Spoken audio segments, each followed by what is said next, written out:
Este miércoles el Consejo de Participación Ciudadana y Control Social cumplió una de sus últimas actividades públicas, la presentación del informe de gestión 2010-2015, pues en pocas semanas más, los actuales consejeros del organismo finalizarán sus funciones para dar paso a un nuevo consejo.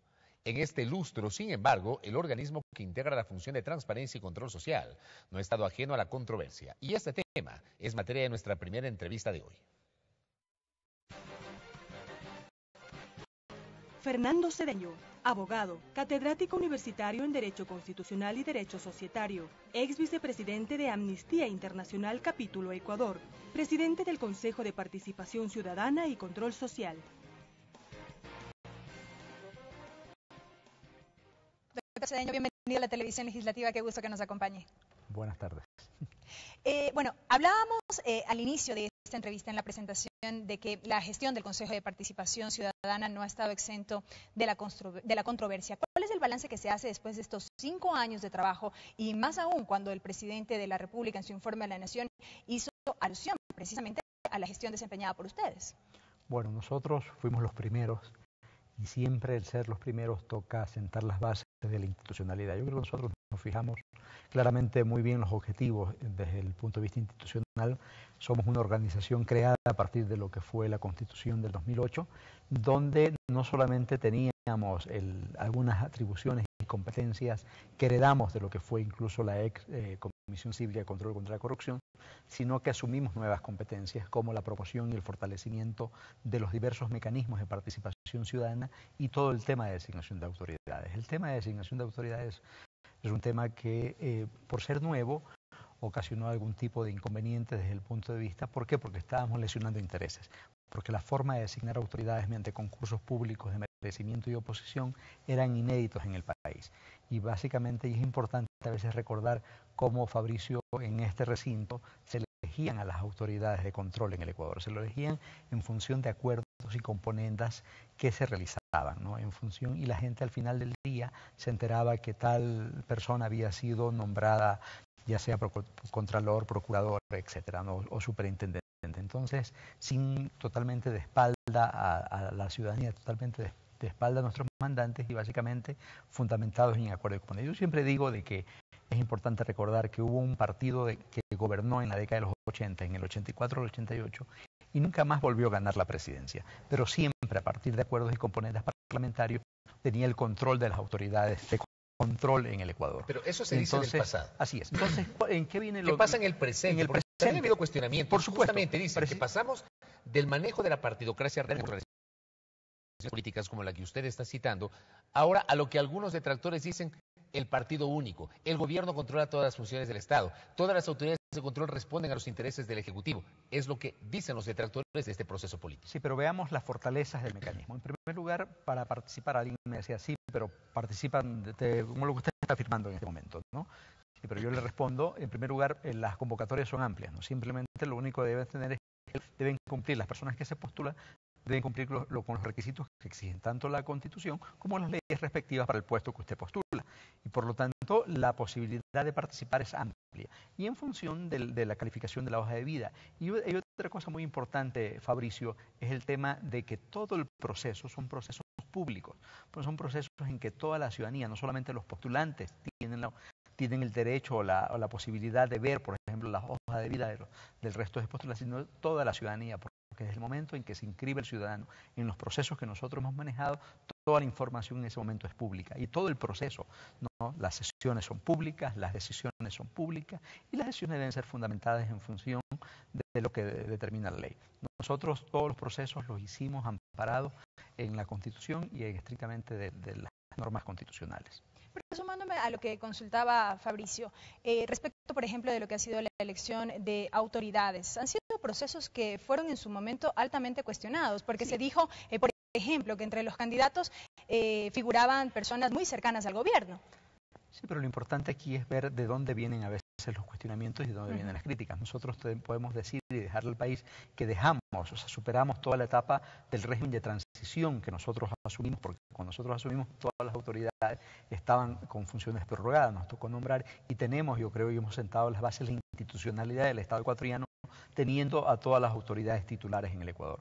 y yo creo que todas las autoridades hacen su labor en función de sus ámbitos y atribuciones y competencias. ¿Pero usted le dejó satisfecho, por ejemplo, el último concurso que efectuaron, que fue la renovación parcial del Consejo Nacional Electoral? Y le hago esta pregunta porque justamente aparecieron cuestionamientos de diversa índole generadas por varios grupos que incluso se presentaron a sí mismos como observadores de este proceso. Sí, lo que pasa es que los cuestionamientos lo hacen en función de intereses particulares y al final del día hay un mal manejo de un desconocimiento. A ver, por ejemplo, los procesos, alguien me decía si son demasiado largos. Sí, son demasiado largos, pero garantizamos las normas del debido proceso y la posibilidad de que los postulantes durante cada una de las fases del proceso, por ejemplo, tienen etapa de reconsideración, etapa de recalificación, etcétera, precisamente para en el caso que yo me sienta afectado por una decisión dentro del proceso de designación que lleva adelante la Comisión Ciudadana de Selección, porque así fue concebida y nosotros nos toca supervisar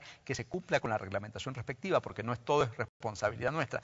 Nosotros nombramos a la Comisión Ciudadana, que están integrada por 10 personas, por 5 funcionarios provenientes de las 5 funciones del Estado y 5 personas que son designadas mediante un proceso de mérito que nosotros llevamos adelante. Y la responsabilidad de llevar adelante todo el proceso de designación de la autoridad recae de la Comisión Ciudadana de Selección.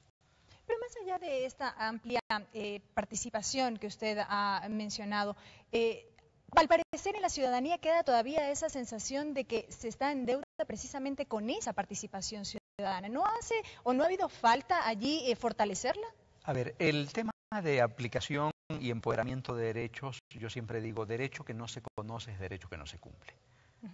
Para ciertos sectores de la ciudadanía hay un desconocimiento de la norma, hay un desconocimiento de que esta es una constitución y un Estado que básicamente está avanzado en el fortalecimiento de la democracia participativa, en la que nosotros como ciudadanos tenemos un rol importante de ejercer incluso control social. Y ahí respondo a su pregunta.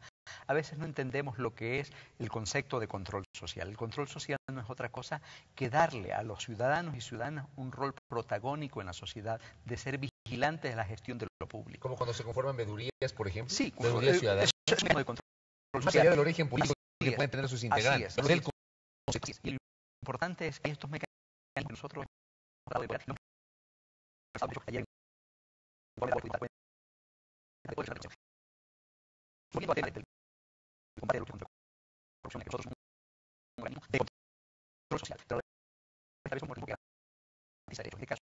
los derechos de participación ciudadana.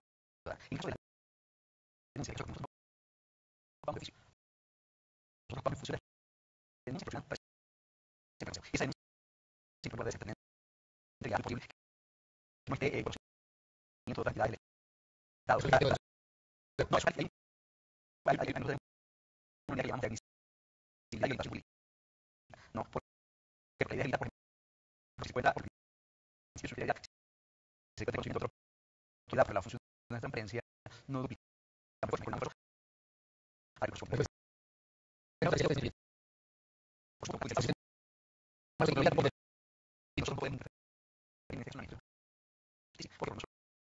casos de corrupción, e incluso porque así lo determina el Código Integral Penal, determina que deben haber informes de Contraloría para el juzgamiento. Entonces, nosotros lo que hemos hecho siempre es cumplir con las normas del debido proceso, garantizando incluso el derecho a la defensa de las personas que se encuentran en curso de eso y no haciendo del combate a la corrupción un tema mediático. Un poco para poner en contexto sobre este mismo tema, ¿qué es lo que recibió este naciente Consejo de Participación Ciudadana y qué es lo que entrega? Bueno, nosotros recibimos todo un represamiento de denuncias, cerca de 5.000 denuncias represadas, que nos tocó evacuarla en los primeros años, en los primeros meses, y por lo tanto dejamos una institución, en este caso, solamente hay algunos casos pendientes que son de denuncias que fueron presentadas en este año 2015, que están en proceso de investigación, pero dejamos todo el archivo con creo que muy pocos casos, 4 o 5 casos que se encuentran represados. Ojalá los podemos evacuar en estas últimas semanas que nosotros tenemos. Pero dejamos una institución en marcha, dejamos una institución desconcentrada, que nosotros recibimos. Me recuerdo que solamente había oficinas nuestras en las ciudades de Quito y en las ciudades de Guayaquil. Actualmente tenemos oficina en todas las capitales provinciales de las 24 provincias del país. ¿Cómo queda la relación al final de este periodo entre los consejeros? Y le hago esta pregunta porque puede ser una pregunta complicada, lo tengo que hacer, porque claramente hay dos consejeros todavía, aún consejeros que no han tenido una relación armónica con los otros 5 integrantes del Consejo de Participación Ciudadana. ¿Cómo queda esa relación? Bueno, desde el punto de vista personal, yo soy una persona que no confundo las relaciones personales con las relaciones institucionales o políticas. Yo soy muy firme en mis posiciones, en mis principios, pero no permito que mis contradicciones rebasen el terreno de lo personal. Por lo tanto, desde el punto de vista personal yo no tengo ningún problema. ¿Desde el punto de vista institucional? Y afecta porque a veces yo creo que hay personas que actúan de manera irresponsable y a mí me ha tocado por sobre todas las cosas defender la imagen institucional del organismo que me ha tocado presidir.